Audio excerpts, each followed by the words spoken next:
All right, welcome everybody back to another episode of the Big Doug and Carmi Show, your one-stop shop for all things Commanders. It is Opposition Wednesday and gets a little closer to the action. This week we got two Giants fans, favorites of mine, Authentic and Justin Pugh. Justin, obviously, a former Giants player, and Authentic, one of my favorite creators in the space. Fellas, welcome and thank you for joining me. Thanks for having me, bro. Definitely a pleasure to be on here, especially with a former legendary New York Giant. This is going to be a real dope conversation going up against probably personally my biggest rivalry, being that I live in D.C. and I'm a New York Giants fan. Makes things definitely interesting, but salute to you for having us, bro.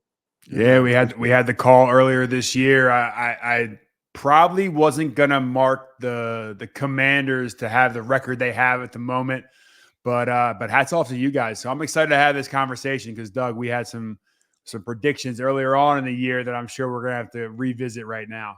Yes, indeed. We did our very best to convince Justin to be a part-time Commanders fan.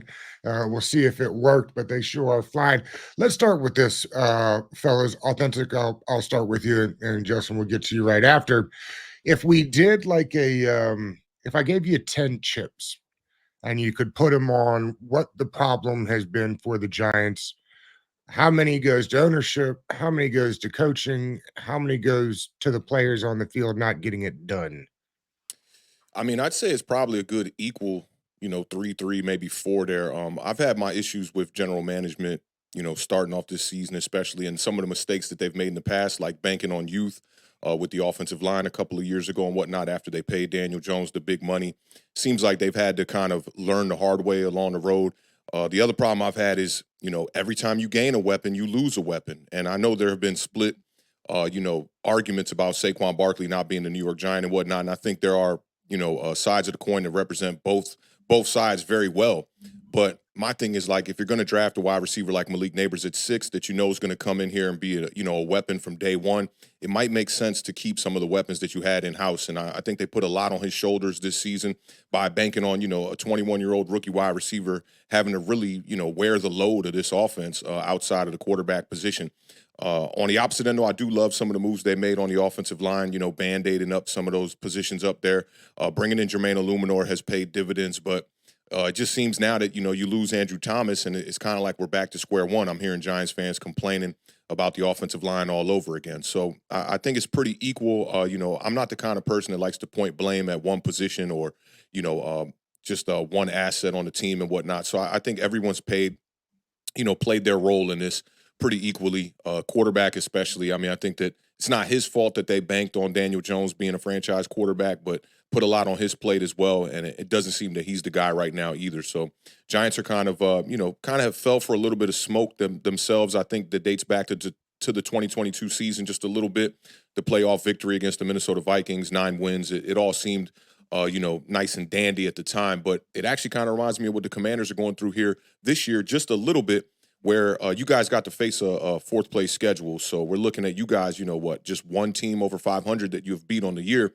And the Giants' playoff run was pretty similar. And I think that they could have maybe learned something from the Minnesota Vikings actually at the end of that season, where they decided after winning 11 games, part ways with the quarterback, commit to the rebuild, build upon the pieces that you have on the roster, obviously offensively with guys like Hawkinson, Justin Jefferson, Jordan Addison, and still try to win games and compete, but more committing to bringing in that new quarterback and resetting that rookie contract clock. So for me, there's been a lot of woes for the New York Giants, and I think you could point the blame in a lot of different directions. Yeah, I mean, you covered a lot of good spots there, and I'm just going to go back to what John Mara has said about the general manager and head coach.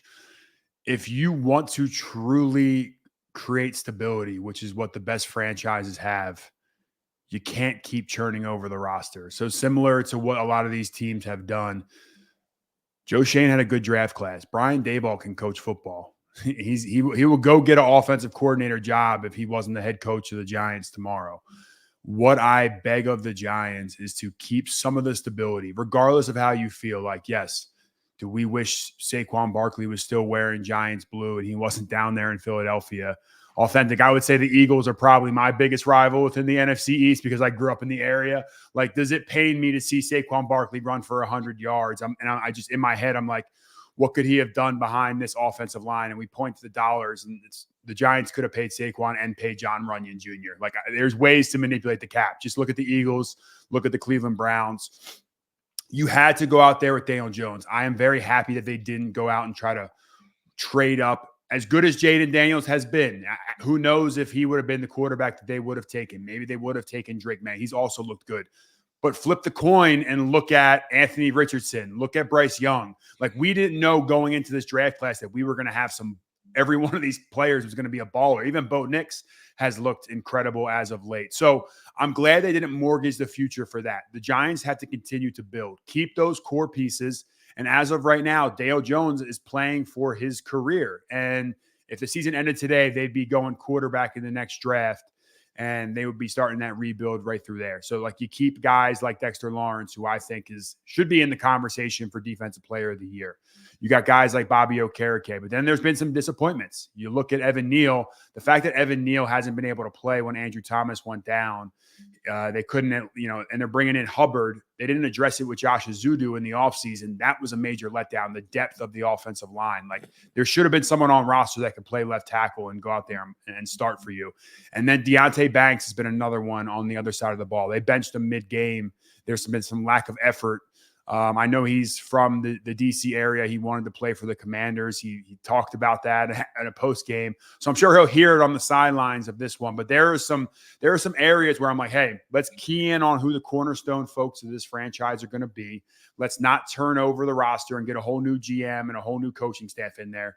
I know it's hard to say, but let's be patient and figure out this quarterback position, because we see if you get the right quarterback in the building, it can change the whole narrative of a franchise. But if you have a great franchise and you have great talent, let's look at the Cleveland Browns. Deshaun Watson was playing awful quarterback play. You bring in Jameis, who gives you competent quarterback play, and now all of a sudden they're beating the Baltimore Ravens. So, like, there's two ways to do this. I just want to make sure we don't let a disappointing season with close losses to some teams completely throw us in this tailspin again. Like, I prefer, as a player, let's keep some continuity. Let's keep the coaching staff. Let's keep the general manager, and let's let them, make those decisions with the quarterback after the season. The Bears are one of the few teams that kind of got the first overall pick and didn't hit reset. A little bit different there, because that was a pick they had gotten from the trade with Carolina. They really were picking something like 9, and they went on a run there at the end of the year. But typically, if you're going quarterback early in the draft like that, it's a complete reset. Justin, why not hit the button and just get started with a whole new group? I don't like to see us like trading cornerstone players. I mean, I could see a name like Azeez Ojulari or Darius Slayton maybe get moved at the trade deadline. But if you can continue to build on the foundational pieces that you have, like, the offensive line has been much better throughout the year. The Giants fans, authentic, have been clamoring for an offensive line. Like, Jermaine Illuminor, despite like going against TJ Watt in the sack in the play this past game, like, he's been lights out. He's been maybe my favorite signing. You bring in John Runyon Jr., who's created stability. You have John Michael Schmidt at the center position. Then you have Andrew Thomas. I don't want to see us moving on from those guys. We have good cornerstone pieces. You build around Malik Neighbors. The other thing that I don't think we talk about enough is Darren Waller's up and retired, and it kind of left the tight end position in flux. Theo Johnson has stepped up and has started to play better, but for the first 5 or 6 weeks of the season, it almost was like, do we have a tight end on the roster that is going to make an impact in these games? So there are a lot of key pieces that we can continue to build around. I would hate to see us do what you guys did last year, and it's like, all right, we're going to trade Chase Young, trade Montez Sweat. I bet you guys wish you had Montez Sweat on that roster right now, because he's a very, very good defensive end. Maybe not Chase Young, but that's a different conversation. Yeah, I miss Montez, and I said before that game, Montez is one of the few guys that can play the edge with the RPO game. He's one of the best in the league at sitting there and deciding and reading which way it's going. That being said, I think they're glad to have Mike Sanders-Stroll and Johnny Newton, which they got from that pick, kind of, who have looked good. Kayvon Thibodeau is on IR. What What has been, am I reading this wrong? Has he been a disappointment? Authentic? I wouldn't say a disappointment, but I do think a lot of people get caught up in the definition of a draft bust now has changed so much over the years. I mean, I'm 41 years old now, and like you didn't call somebody a bust unless they were just completely unproductive on the field. And Kayvon Thibodeau has absolutely been productive. I mean, first guy to have double digit sacks in the Wink Martindale system. I think people just want more out of a pick, that was a top 5 pick in the NFL. But I just think that's just redefining really what a bust is in the NFL. I think Kayvon Thibodeau's been a good contributor. The injury absolutely set him back, and now we're hearing a lot of speculation about Azeez Ojulari being a guy that could be a possible trade candidate this year. But I think that the situation that panned out this year is actually the perfect scenario to let you know why the Giants actually need him back. And we spoke about this a little bit just earlier about depth and not addressing depth with Joe Shane and how he's approached these drafts and hasn't really hit in these drafts that well. I think it's more of a reason to keep a guy like Azeez Ojulari around to be that security blanket just in case a guy like Kayvon Thibodeau or even Brian Burns at this point is dealing with any type of injury. Aziz just needed to put on a little bit of weight. Is that it? It's taken him a little bit to get it going. I mean, obviously, those that know me well know I'm a huge Georgia fan, so I'm very familiar with Aziz. He needed to put on a little bit of weight, but it feels like he's coming around a bit. Yeah, the injuries are really what was holding him back. I think it was Yeah. 13 and a half sacks the first 2 seasons, 8 his rookie year. He hit the ground running. The only question mark I would say about Azeez Ojulari is maybe stopping the run. He could probably bulk up even a little bit more, but when it comes to, attacking the passer and getting pressure on quarterbacks, he's been great at that. Yeah, and then just kind of jumping in on the Thibodeau is like when you draft someone that high, you're expecting that, you know, you're putting him in the category of the Myles Garretts of the world, of the Aiden Hutchinsons of the world, like some of these premier pass rushers that you're like, oh, we're getting a generational talent. And you hear like I'm going for Michael Strahan's sack record, and I'm going to try to be the next LT. It's like that's what you put that in fans' mind. And then when you get good production, like you get starter NFL production, but you don't get generational talent production, that's where I think people, and authentic to your point, is like the expectations have to match. And I think that's even like with how you sell yourself to the media. I think Kayvon has to be also like, you want to go out there and set these very, very high standards. But then if you don't go get 20 sacks in a season, fans are going to be like, we're used to Michael Strahan. We're used to Jason Pierre-Paul. Like if you're not giving us like, 15 sack seasons, then they're going to start calling for that. So he's a starter in the NFL. Let's not get it twisted whatsoever. Sure. And when you have Dexter Lawrence and you have Brian Burns that they're paying kind of that closer money, Kayvon Thibodeau needs to be that third guy. And that's where I would love to see that production continue because he's 100% a starter. It's just there's a lot of expectations that come with being drafted. And I think a lot of times he gets grouped in with that draft class. And they always talk about Evan Neal and they just say Kayvon Thibodeau. So it might be a little bit of a guilty by association on that one. What has it been about Neal, Justin, that he hadn't been able to get it going? I mean, 2 different O-line coaches now, so it feels like it's not a coaching issue.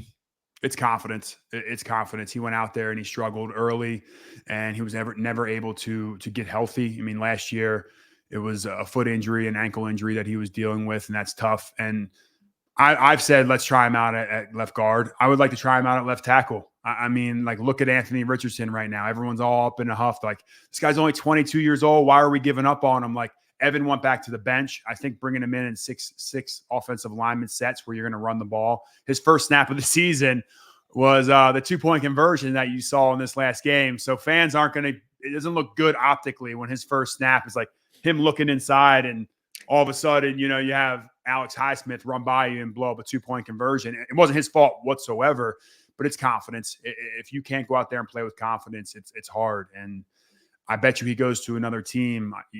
Commanders know this player's name, Eric Flowers. He lost all confidence in New York and went and had a successful career at guard and made a lot of money and played for you guys and played good football. You mentioned Dexter Lawrence earlier as being one of the candidates for Defensive Player of the Year.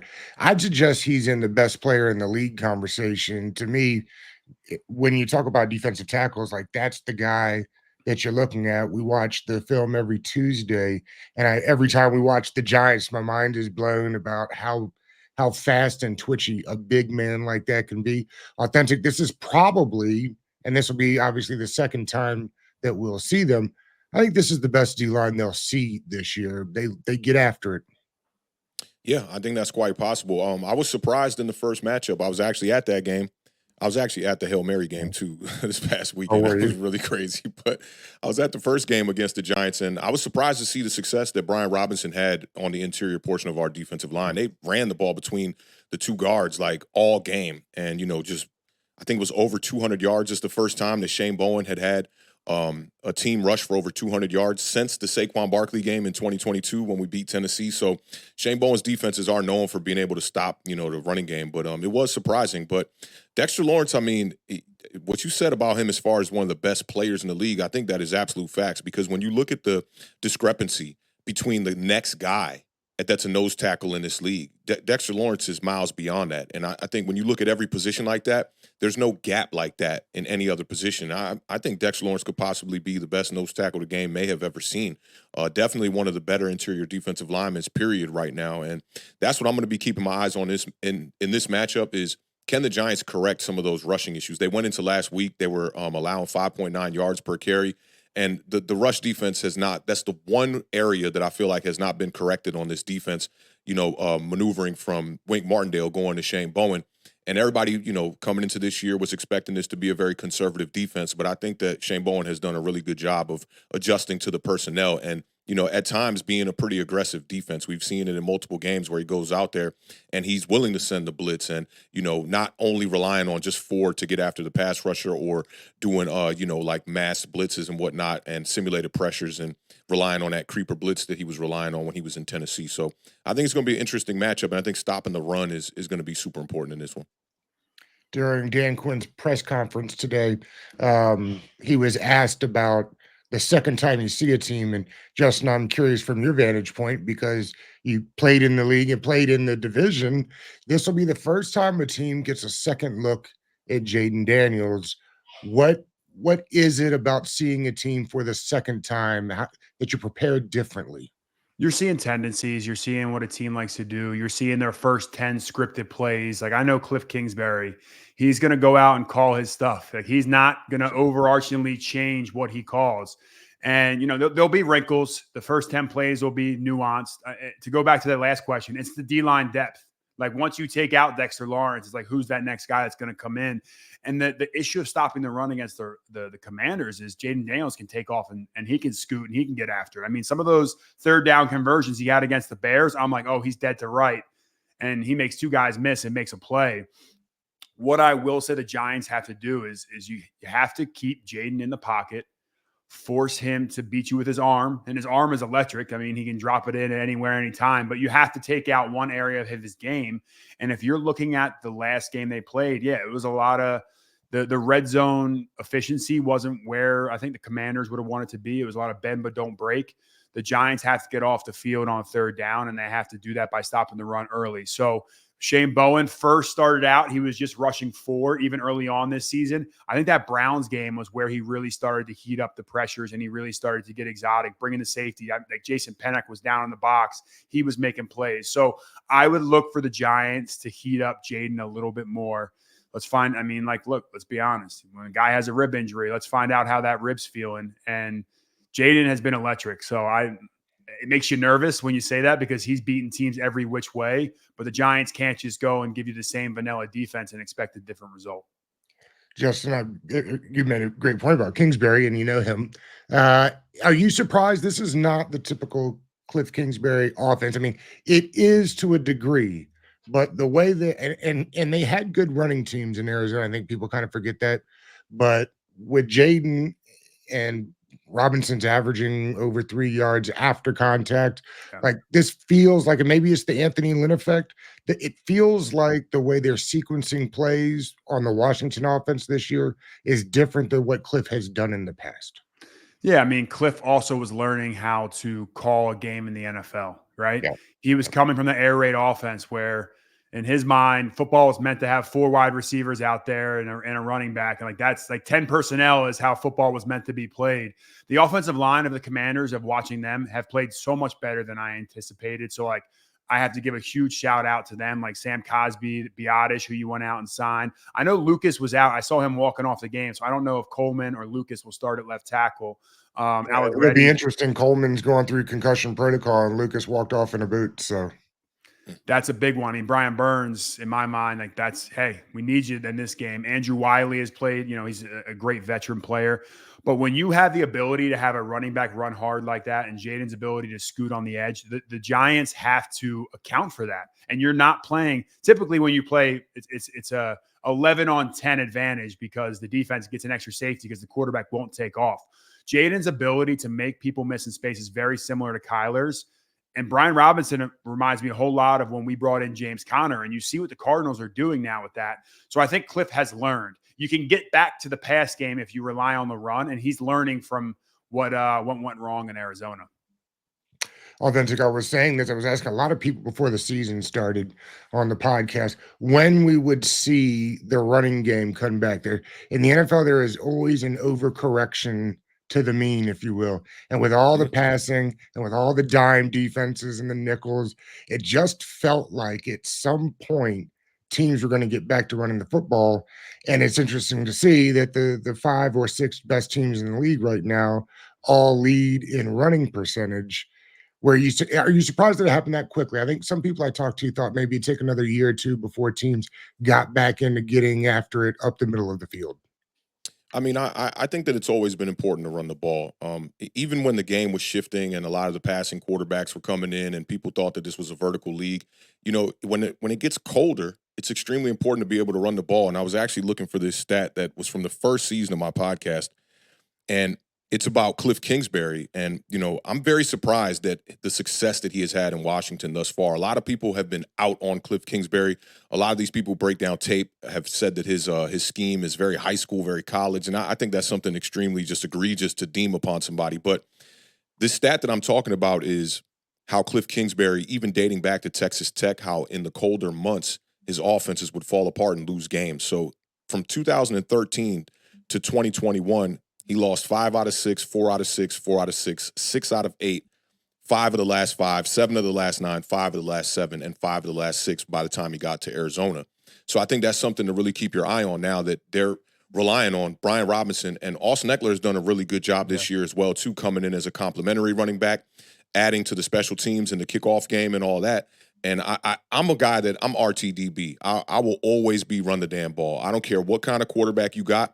Unless you got one of the 3 elites, which for me is Lamar Jackson, Josh Allen, and obviously Patrick Mahomes, you need a running game for your quarterback. And I think this is the perfect way to bring in a rookie quarterback like Jayden Daniels. Then you add his asset as a runner as well, and it makes you guys a very dangerous team. You don't have to beat people with the pass or with the deep ball. We saw the Washington Commanders go the first couple of weeks without even really exposing the deep ball, and slowly but surely have been ramping that up. So when you have an offense that is not just one-dimensional, and teams obviously can't stack the box now. I know a lot of teams have gone to more too high safety, middle of the field open, as of the past couple of years, especially with the success Patrick Mahomes had. You see his ADOT and the yards per attempt has gone down every year.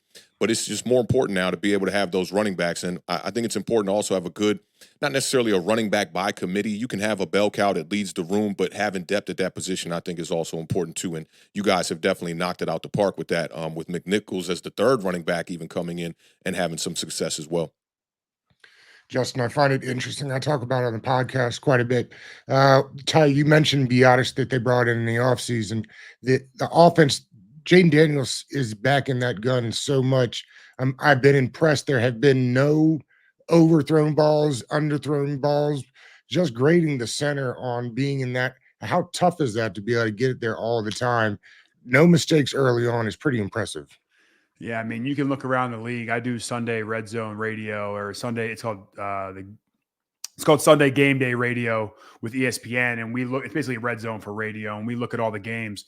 And I am surprised and shocked at how many times the center is snapping the ball over the center or the quarterback's head, like Miami did last week, and cost Miami the game against the Arizona Cardinals.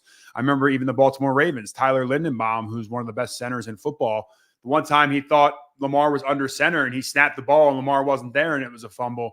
The Cowboys right now are kicking themselves because the Commanders came in and got so many key pieces off that Cowboys team. You even look at the defensive line with Dorrance Armstrong and some of those other folks that Dan Quinn Dante brought. Fowler's having a great year. Dante Fowler. I mean, the Cowboys wish they had that depth. And I also have to give a shout out to Bobby Johnson. He was fired. He was let go from the New York Giants last year. He came from Buffalo, where he had a lot of success. Then he goes to the Commanders right now, and they're having some success. And people are so quick to blame one person, and typically it is an entire organization. And that starts with getting rid of Dan Snyder. And I don't know, I don't think you're a big Dan Snyder fan, Doug, but you bring in Adam Peters. There are no Dan Snyder fans, Joe. Exactly. So you bring in that private equity money. So now you got some money to mess with. You bring in Adam Peters, who's making some great sound football decisions. You go get Dan Quinn, who's one of the best leaders of men in the game. Like, I know players that have played for him, and they'll run through a wall. Bobby Wagner left Seattle, where he was at for over a decade, to come to the Commanders. Like, that just shows you the type of coaches they put together. Bobby Johnson, the offensive line coach, he has this group playing at a high level, much better than I anticipated.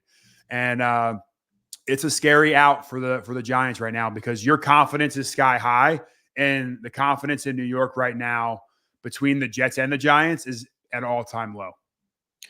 I'm curious from your perspective. There has been talks, obviously way too early talks, but the idea of moving Brandon Coleman next year from the left to the right and upgrading at left tackle. I have heard guys that play tackle say it's like learning to rewrite with your left hand instead of your right hand. I'm curious, how difficult is it to make the transition from one side to the other? If you've never done it, like, it is so everyone can go. I've said this multiple times, and it always is amusing to me to see people's reaction. Go wipe your ass with the other hand tonight. Like, you'll get the job done. It's going to be a little messy, and you're going to be a little anxious about doing it the next time. Like, if you've ever had to do it. I said that on ESPN radio, and they said, hey, can you, next time, can you just like make it like a toothbrush reference, like brush your teeth with? I'm like, no. You get a little, you know what I'm saying, on your hand after wiping with the wrong one. You think about, going forward. So my whole take on that is, if you're going to draft a guy, play him at his natural position.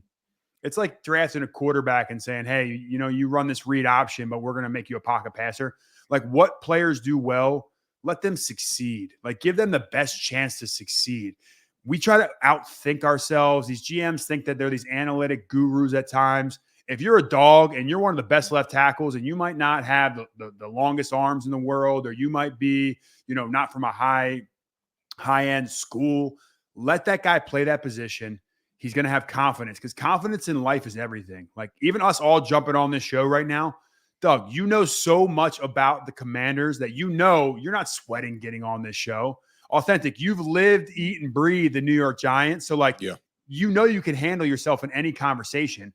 Imagine if, like, you had to go onto a show and it was live in front of millions of people, and they're like, hey, you're actually going to talk about the LA Rams today. Like, right. You'll get the job done, but you're going to be sweating it because you don't know the third string center. You don't know Azeez Ojulari's sacks in year one. And that is what a lot of teams ask players to do.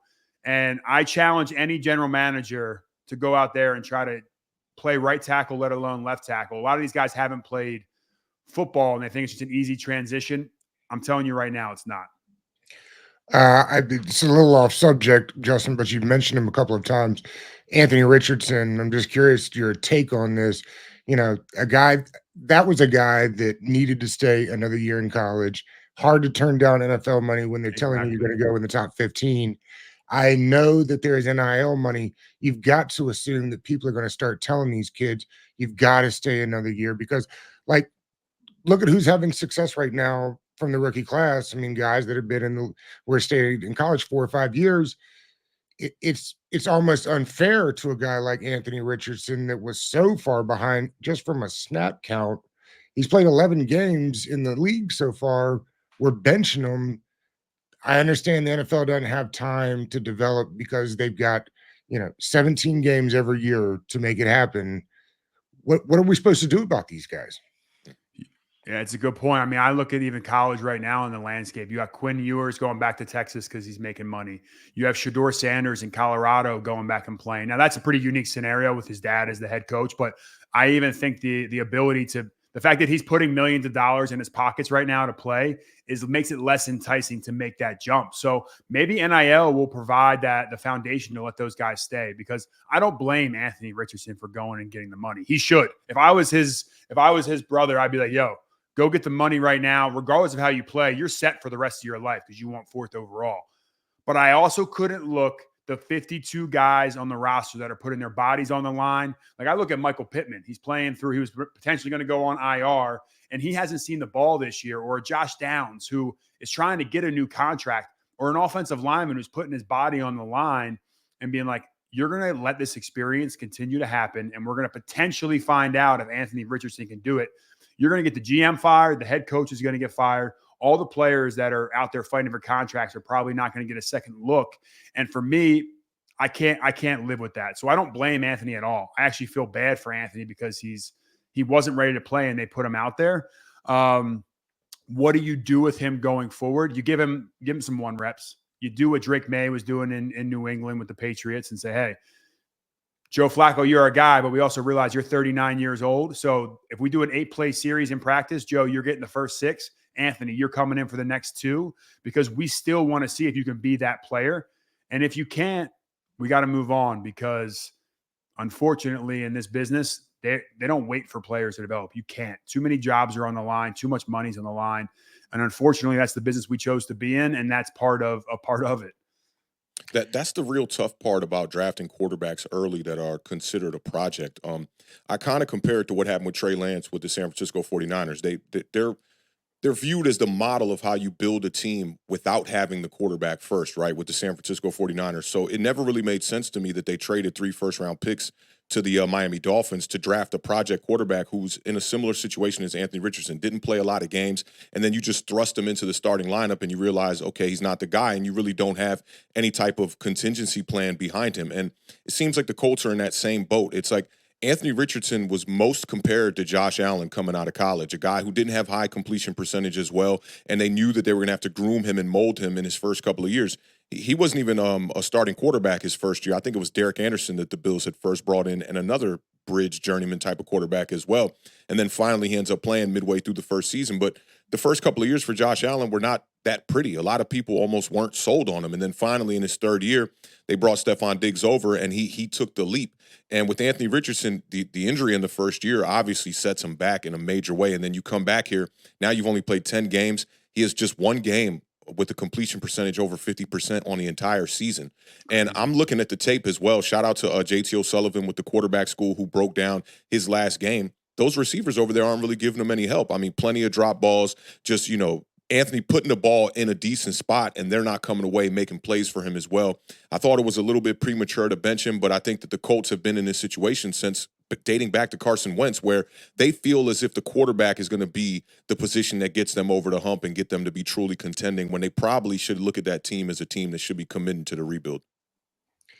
All right, Justin, let's wrap up this way. What's the keys to the game on Sunday? I think last time I looked, Commanders are 3-point favorites on the road. It's going to come down to the left tackle. Like that is, as long as we can find someone to go out there. And I will say this in this last game.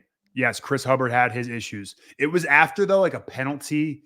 It was 3rd and long, and then there's a sack. So Tyrone Tracy, hoping he can get through concussion protocol. But if not, people are still sleeping on Devin Singletary. Like he wasn't leading the league or top 5 in missed tackles and forced missed tackles. The Giants have to run the ball, and they have to stop the run. I mean, if you can't stop the run against the Commanders right now, like I told you earlier, it's heat up Jayden Daniels, run twist games on 3rd down, keep him in the pocket, and force him to beat you with his arm, and he can. Like, don't get me wrong. Like, there's quarterbacks out there that I'm like, if you're playing Anthony Richardson, it's the same exact philosophy. I'm just going to say he is a 2-headed monster. He legitimately is an MVP conversation this year. You have to take away the run game and say, hey, consistently beat us with your arm. And I'm not saying he can't do it, but that's how I would get after him. You played in the league. Do you believe that they're talking about these teams of destinies when things just go right? Do you believe in that? I believe in confidence builds momentum. The momentum carries over and it snowballs. If guys truly believe, like if you wake up every morning and you feel like you are the best at what you do, it's going to lead to success. Confidence is everything. And that's where you lose those 1-possession games. That's where the Chiefs every week seem to pull these out because they are so confident in their abilities. And you guys are finding that right now. And look, I told you, I was if it wasn't the Giants going to roll in the NFC East this year, Big Doug, like I told you, you guys had me on the edge of like, I predicted you guys at 7-10, and obviously you're 1 win away from already hitting that. You guys have a lot to be excited about there in Commander land, and we're a little jealous over here in New York, but I'm confident that if we can continue to put the right pieces in place, that we'll make some hay. I'm excited. I'm going to the Thursday night Eagles Commanders game, which I thought was going to be a dud, and that's going to be for the driver's seat in the NFC East. We can at least all agree it's nice watching Dallas go through what they're going through. Yes, yes, I think we can all agree on that. Authentic, what do you think the game ends up looking like on Sunday? I think it's going to come down to quarterback play. I do think the offensive line is going to be a thing as well too. I thought, I agree with Justin here that Hubbard played pretty well for a guy just thrusted into that role. But to me, it's quarterback play and what team can score the ball when they get in the red zone. If you remember the last game, 6 attempts to get down to the red zone for the Washington Commanders, and they came away with 0 touchdowns. The Giants were like the first team to lose a game where they scored 3 touchdowns and held a team to that many field goals and whatnot. So I think quarterback play is going to be huge. And Daniel Jones has been a shell of himself, especially at MetLife Stadium, where he still has not thrown a touchdown at MetLife this season. So the red zone statistics are very different for Daniel Jones on the road and when he's at home. I think I have him here in front of me. Away, he's 63.6%. At home, he's 12.5%. His passer rating dips in half when he's playing at home. So he's going from 106 to about 60 as far as his passer rating. And Jayden Daniels, at home has also had his fair share of struggles as well, too. The Hail Mary was just his second passing touchdown of the season, and you guys are 4-0 at home. But I think that your team is a little bit built better than the New York Giants to be able to have your quarterback go out there and play an average game and still come away with the victory. So I'm looking at the quarterback again in this one. I mean, it's been, 4 games now for Daniel Jones at home. You got to get right at home at some point, and I think that this could be one of those games. Although the Commanders are, looking like the favorite team in this game, I think this is going to be similar to that Pittsburgh Steelers game where the Giants are going to have a chance. It's just about not making mistakes and capitalizing on their opportunities when they get them. And one last point on that one, Big Doug, before we roll. Like, this is going to be the first time where the Commanders come in as the favorite in the game. And really the target is now flipped. Like when we went to the first game, it's like, oh, we don't know what team is going to show up in the first matchup of Commanders and Giants. Now you guys are going into this game expecting to win, and the Giants are now expected to not be able to compete. I want to see some fight out of this Giants team. I want to see them come out and for once punch the other team in the mouth. And probably part of Daniel Jones' struggles is he knows at home he's going to get booed. They're going to come up to him at his car after the game. That wears on a quarterback. So Right. if I could give one piece of advice to Giants fans, just don't boo the guy. I know they have reserved every right to go out there and boo the team if they're not playing well. But maybe we cheer. Maybe we see if we cheer and if things can go in the right direction. Let me ask Justin one question because he please. spoke to the offensive line. I spoke on the quarterback. Like, as an offensive lineman, how important do you think a decisive quarterback is to helping out the offensive line? I have a statement that I always say on my show that a decisive quarterback is an offensive lineman's best friend. And from what I see on tape, when you see a guy like Bobby Johnson, who was, pointed and blamed for all the woes of the Giants offensive line, he goes down to Washington with a more decisive, a quarterback that can laterally move really well. How much do you think that stuff kind of helps, the offensive line? It's one of the most important things to have for an offensive line. So you're spot on. I can't count on both hands how many jobs Peyton Manning got for head coaches, got for offensive coordinators, got for O linemen. Tom Brady, add him into the mix. Like let's talk about some of the offensive linemen that got paid that were on with Tom Brady. And if you have a quarterback, he makes the offensive line look that much better, and vice versa. And I will say that you were spot on with that comment. Fellas, this was a blast. We appreciate you. And I know you guys are busy, so we'll let you go. But well, Big Doug, what's your prediction? Like, let us hear what you're going to say. I mean, I like Washington. I think they got a shot to, other than the Chicago game, since that Giants game, they have been trading touchdowns for field goals. That was a big thing for sure. They were leading, were in top 5 in red zone trips, but were in the bottom towards scoring touchdowns. The last 4 games before the Bears game, they were getting touchdowns. If they can get up early, I think I like the aggressiveness that Quinn's shown this season. I like something like 31-20. All right, look, I picked the Giants to sweep you guys this year, so I need them to come out and go get this one. Punch you guys in the mouth a little bit earlier. Like, let us jump on. You guys are a little bit asleep at the wheel. We get up on you early, and then we'll find out. Like, I'm excited to see that type of game from the New York Giants. I'm gonna say my prayers tonight. Real quick, Authentic. How nice was that blackout light show at the stadium? You said you were there. Yeah, that was awesome. I had a homie who was his birthday, and that was the reason why I was there. I was really just tailgating with him, and then the tailgate vibes were just so good. I was like, man, let me just cop a ticket and go in. But the blackout was definitely a vibe. I was in the tunnel walking away. I dapped up a couple of Chicago's Bears fans, and I told them, y'all stole one. As I walked out down the tunnel, I just hear everyone like screaming and running back into the stadium, man. Did you guys see that, like, the guy on TV that was getting interviewed while it was happening? He's like, that was unbelievable. Yeah, that was wild. Yeah. That was wild. But I do foresee Washington winning this game. I think the biggest problem with the Giants has been the offense not being able to score points. They went into last week 14.1 points per game, and then they only put up 18. So just getting over 20 has been a very difficult thing. And then at home, Daniel Jones has 6 straight games now without throwing a passing touchdown. We just got to get in the end zone. And I think, relying on Tyrone Tracy will be a big thing. He had the big game. 140 yards versus Pittsburgh, 129 versus Seattle. I think you could rely on the run, but the quarterback and this wide receiver core are going to have to make some plays. And we got to find a way to get Malik Neighbors back involved like we did in the first game against you guys, where I think we targeted him like 17 or 18 times in that game. The secondary is worthy of being targeted, that's for sure. Real quick, if they get up, if Washington gets up quickly, are we going to see Drew Lock? Ooh, I think you could probably see him maybe in the fourth quarter, but as long as the Giants are in the game, I think they're going to roll with Daniel Jones. And I do think that's a bit of an indictment on our general manager a little bit, being confident in the quarterback room going into the year, but you're seeing the quarterback play as bad as he is right now, and we really don't got many answers on the bench. But Tommy DeVito, I think, you got to keep him in mind. 8 touchdowns last year, 3 interceptions, over 1,000 yards. I mean, maybe that could win some games for New York. You never know. He was my quarterback when I was there. We went down to Washington. I'm looking at the defense also has to get some turnovers. Like Brian Burns with the trade and the contract. Like if you're going against a third string left tackle, if you're not making noise and being disruptive in this game, that's a problem. And another, I guess, authentic to your point, Tyrod Taylor had an offer from the New York Giants. just going to say, you guys should have never let Tyrod go.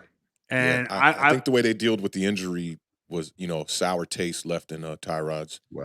I think when he came back and he wasn't the starter and DeVito was the starter and the whole DeVito mania kind of wore on Tyrod because he went down to the Jets, but maybe Tyrod, I don't know if he wishes he was back on the Giants either right now. It's not, but it definitely is an issue there. I don't think we see Drew Lock in the game as long as it's close. I think, Daniel's out there. Thank you, fellas. I appreciate it. Appreciate you guys.